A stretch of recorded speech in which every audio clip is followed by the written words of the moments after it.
Do you ever try to talk about politics with people your age, or is it sort of... I only talk about politics with people my age if they agree with me, because Democrats tend to come for you and Republicans are more open about their opinions.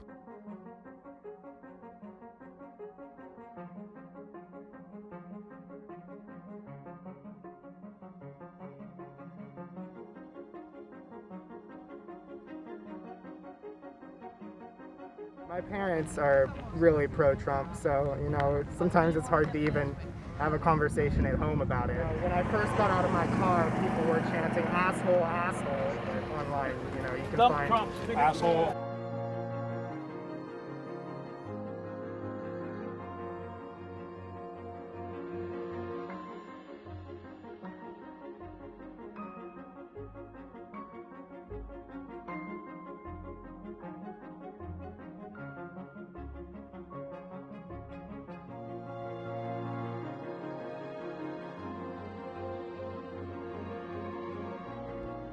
The stereotype might be that young people are apathetic or that they're disinterested, but I find that they're like the most politically informed people I know because it impacts their everyday. Why young people should vote in general is just the sheer magnitude and impact we can have if we all vote. Young voters represent a massive resource to Democratic campaigns, especially on the volunteer side.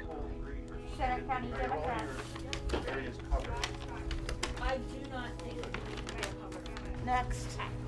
Center County is really important to Pennsylvania. Penn State is located in the area. It's the only blue county in a sea of red. What's key is that you just really, really understand your communities and how to message and organize on the ground level.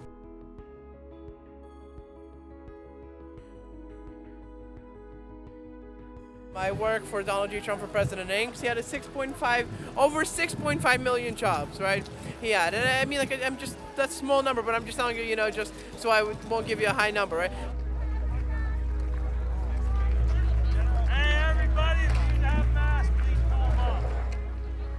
Please continue to protect our president, our men and women in our military, and our men and women and our frontline responders and law enforcement. In your name we ask it, Lord. Amen. Decade after decade, vote after vote, Sleepy Joe Biden has betrayed Pennsylvania, you know that. I think with everything through COVID, he's done a great job. Those are my friends, they're Trump. I'm just here for a good time. COVID. That's all they talk about, the fake news. COVID. Cases, especially in State College, started spiking as we expected around the time you would have been doing peak voter registration. A lot of students didn't come back, and I gotta say, if you didn't come back, you probably lean more liberal to begin with. We have lost a significant amount of the Democratic vote that we typically depend on campus. At the end of the day, you can't put people's lives at risk. Watching these rallies in person, watching people ignore pandemic advice while cases are rising, it really is a factor in how younger people are voting. When I founded the organization, it was not supposed to look anything like what it is known for now, which is like the smart shirts and all the sort of digital stuff. We were originally planning on just doing colossal get out to vote rallies. Democratic campaigns across the country, you need to have a good digital team. If you do not invest in digital, you will lose. We've had a huge opportunity with switching to fully online organizing to really target young people in general. We've prioritized calling into youth-dense precincts in State College, Pennsylvania, where maybe we wouldn't have been able to door knock. What we really do is find different people, even just lone Democrat. It could be like a teenager, it could be somebody in their early 20s who reaches out. Nobody is alone, especially with Gen Z. They've really found a lot of solace, I think, online. We are meeting young people where they're at on the social media platforms that they've been, so glued to during COVID. The social sphere among young people is becoming this totally grassroots and disorganized, but in many ways highly effective voter education, mobilization, and resource providing tool. The way that the Republican Party has been organizing and those super spreader events has not only been irresponsible, but it's also just shows a partisan divide in handling the pandemic. Last night, we saw the President of the United States lie to the American people and repeatedly lie about the state of this pandemic. Even apathetic people are tired of the tweets.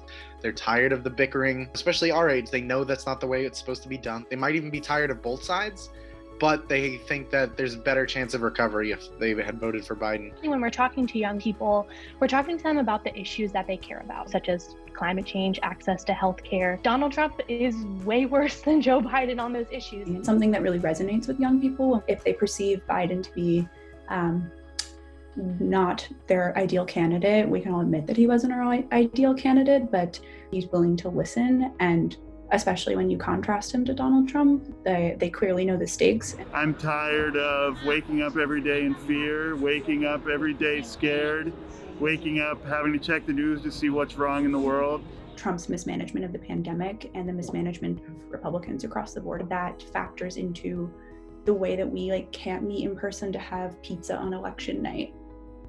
4 more years! 4 more years! 4 more years! You all know it comes down to you, right? Yeah. I was talking to my daughters, and they're praying for Donald Trump every night. They say you're not supposed to talk about religion and politics. What a bunch of crap. Talk about it. Talk about it to your families, because it's the only way they're going to hear about it. Because if they're listening to CNN and MSNBC, they're not even going to know any of this stuff. Socialized medicine, Vladimir Lenin said, is the linchpin to conversion. You can either be for chaos, which you've seen on your televisions every night, or you can be for the rule of law. So goes Pennsylvania, so goes America. So goes America, so goes the rest of the world. You know, on campaigns, especially Democratic campaigns, the formula is you identify them as a supporter. That's the sort of pledge to vote. And then you turn them out. You call them on election day and you say, hey, have you gone to the polls? You know where to go? You want to ride? You know, etc. I'll give you a cookie, whatever you can. We have drop boxes all over the county. We had a satellite voting office at the Bryce Jordan Center. We've been tabling, we've been handing out Trump gear. We actually changed a couple of minds by talking to people, which has been pretty cool to see. Frankly, I didn't think that would happen. I'll say that on both sides, there's a lot of closed-mindedness this year in particular. I know some students, you know, are here to learn and are here to help to come talk to us to help make up their mind, and there are some people that come talk to us to berate us, so it can go either way. We've been doing a really good job organizing campus as the Biden-Harris team and as the Penn State College Democrats. I think it's going to be good news. I think young people are coming out to vote. I think we see it here at Penn State. I think they're going to come out to vote across Pennsylvania, and I think tomorrow we'll be hearing some good news out of Pennsylvania. Thank you. If you count the legal votes, I easily win. If you count the illegal votes, they can try to steal the election from us. If you count the votes that came in late,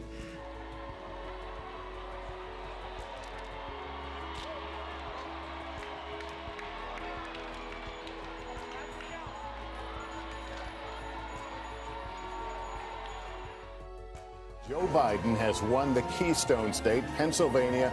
That means we can now project that former Vice President Joe Biden has been elected President of the United States. I'm hoping that in the next couple of years that our generation will be able to keep putting in that work. We can and we will make change in a Biden administration.